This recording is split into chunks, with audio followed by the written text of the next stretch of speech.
When I was a kid, walking down the video game aisle filled me with so much joy and bliss until I started arguing and begging with my parents because I wasn't allowed to play certain games like Call of Duty before I turned 17. They thought it would transform my young mind into one of a violent criminal. And while I never had the urge to put on a trench coat, I always wondered, how bad could games really be? And what games are in the upper echelons of the most horrific titles ever made? In the late 1990s, there were 3 legendary games released that would change the industry forever: Doom, Mortal Kombat, and Lethal Enforcers. If you know anything about these, then you know they're extremely violent, which is just another way of saying something is fun. When these titles were released, they started making headlines across the world and would slowly start a nationwide debate on if video games were becoming too violent and unregulated. The news, of course, picked this up, which made countless amazing interviews with kids and their parents. He will yell out from his room,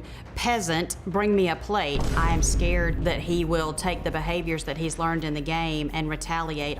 He could become another school shooter, and everything they do is demeaning to women. Jiggly, jiggly, I'm coming for the booty. At this point, there was no unified rating system, so sometimes it was just up to the developer to let you know if you were stomping Goombas or ripping out someone's spinal cord. 80-year-old men in Congress had a problem with this and ultimately decided that it was rotting the minds of our poor American youth. Get an opponent, you can rip off his head or something like that. Sounds like a pretty thrilling game, and this is the kind of violence that critics are pretty worried about. In 1994, they decided to have hearings with different game companies to try and find a solution. The game companies were hesitant about coming to a solution because of huge industry competition at the time. But there was a problem. If the studios couldn't find a way to appease Congress, then they would threaten to intervene themselves. But what happened next, no one expected, because after a grueling back and forth, a congressman pulled out a gun. What does this game seem to teach our kids? Basically, that a gun can solve any problem. This is by far my favorite part of the hearings, because even though it's not a real gun, seeing a congressman holding the Konami Justifier game controller is just too fucking good. The rest of the hearings are kind of boring, so to sum it up, the gaming industry was starting to appeal to adults instead of just children, but Congress did not want to hear it. It's called the Super Scope. The gun that you have in your hand is called the Justifier. To me, that looks like a weapon, and not like a high-tech implement of any kind. It looks like an assault weapon of some kind. And threatened to pass a bill which allowed the President of the United States to create a 5-man team that would make their own rating system unless game companies unified their efforts. And here's one that's the most unbelievable of all. It says, "Kill your friends, guilt-free." Chip versus Kai. Kill your friends, guilt-free. This threat worked because, one, nobody wants to deal with the government, and eventually the president of EA, one of the companies being represented, proposed their own rating system. The catch being that some retailers like Walmart or Toys R Us would only sell games rated by the board. Nintendo, who was also there, heard this and said, "Fuck you, EA, we're not going to use a solution made by our competitor," which eventually led to everyone using a separate and independent vendor, the Entertainment Software Rating Board, or as we know it, the ESRB. So what is this new rating scale and how does it even work? To understand that, let's go over the 5 ratings from the ESRB. EC for early childhood, E for everyone, T for teen, M for mature, and the one this video is about, AO, for adults only. Oh, they also added E10 for ages 10 and up because of games like Shadow the Hedgehog just being a little too edgy, I guess. Now, I'm sure these ratings did help parents decide on what games were best for their kids. How effective that rating system is definitely up for debate. How about this one? Players shoot lasers from an arm cannon. Enemies explode and limbs fly off. Personally, I can still remember my first M-rated game like it was yesterday. Call of Duty Modern Warfare Reflex on the Nintendo Wii. Besides the letter on the box, there's one other thing right next to it. These are pretty much your standard content warning labels. It could range from anything: blood and gore, comic mischief, alcohol usage, or even everyone's personal favorite, gambling. But how are these ratings even decided? To put it as simply as possible, after a game is made, the ESRB will send devs a questionnaire asking them what inappropriate things might be in their game. Then after reviewing it, the board will play the game to see if the devs lied. I mean, missed anything, which happens way more often than you might think. We're going to get into it a bit later, but for now, let's talk about one of the highest ratings you can get. The ESRB knew that with every game dev, there would always be someone pushing the boundaries of what's allowed. And since legally video games are considered an art form, truly anything is possible. And that's where their highest and rarest rating comes in, AO.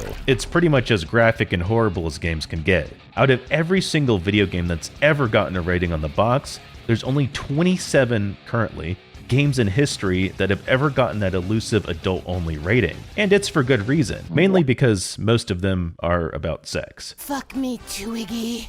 Whatever you want. Oh, yeah. Put him up. Atta girl. You can see this by looking at the first ever adult-only rated game, The Joy of Sex, which isn't even really a game. They called it a sex manual, which is something no one watching this channel will ever need. One of the reasons you pretty much never see games with this rating and it's so rare is because retail brand stores don't want to sell or even associate themselves with extremely violent or sexual games. It's not like you're going to walk into Toys R Us and see them selling Erotic Heat Volume 4 Body Language or Wet the Sexy Empire. Not all AO games were rated because of sexual content though, just most of them. There's actually about 5 games rated for different reasons: intense violence, Thrill Kill, The Punisher, Manhunt 2, and one you might actually remember, Hatred. My whole life is just cold, bitter hatred. And I always wanted to die violently. I just fucking hate this world. All of these games had super intense violence. Think the airport mission in Modern Warfare 2, but that's the entire game. The difference on why these games are rated AO instead of M for violence, though, is because a game like Mortal Kombat, where you decapitate your opponents with your bare fist, is more fantasy focused instead of realistic. The 5th game isn't violent though, it's called Peak Entertainment Casinos, which, if you couldn't guess, was rated AO because it featured gambling. Now, I know what you're thinking. If this is rated AO, surely that would make games with loot boxes and gacha pools AO too, right? I mean, maybe, but the difference here is that the rating was specifically given due to Peak Entertainment teaching real-world gambling techniques and leading players to a site where they could actually gamble with real money. So gambling, violence, sex, everything we know and love, which all seems pretty common in today's games, this means there has to be more than the handful I mentioned, right? That's exactly it. You see, there are a large number of games that actually did score the highest rating, but were resubmitted to get the mature rating in an attempt to be sold in stores. Most famously, Grand Theft Auto San Andreas hot coffee controversy. My God, you are such a freak! This was a mini game that let you bang your hot, sexy, low-poly girlfriend. The ESRB, of course, ended up finding out and threatened rating the game adults only, which in turn wouldn't let it be sold in stores nationwide. The devs, instead of just removing it, made it inaccessible to players, which, of course, wasn't the greatest idea because it didn't take modders long to find it, and the game coming out on Windows meant they fully implemented it back into the game. I ain't insecure, but tell me I'm great. The ESRB and parents found out, and the world got pissed off at Rockstar. They had to face all sorts of legal trouble, which ended up being Rockstar allegedly facing a fine of $1 million, and San Andreas taking the adult-only rating once and for all. Rockstar never really commented on this, and the ESRB makes it a point to not lie or hide anything when submitting your content, or you could face similar penalties. Interestingly, there are a number of games that are M-rated who had cut content because of their initial AO ratings. There are titles like one of my favorites, Outlast 2, and most recently being Agony. Both of these games, however, found a loophole in the ESRB's rating system. They could first release on console with the cut content getting the M rating. Then, when they ported to PC, they could reinstate the cut content because Steam doesn't really do the whole rating thing, and you could just filter out games based on content labels. And that's really where the story ends for now. While there aren't many officially rated AO games, I feel like it's an important part of gaming history that really changed how games and social culture come together and often clash. I'm off to go play The Joy of Sex now, but before I go, I wanted to thank my Patreons this month who helped support the channel. GeoVixie, ENSDS, and Legion Darkness, thank you so much for your support. And if you want to support me, see behind the scenes stuff, look at all my scripts, everything I post, the Patreon link is in the description. Thanks for watching. Jiggly, jiggly, I'm coming.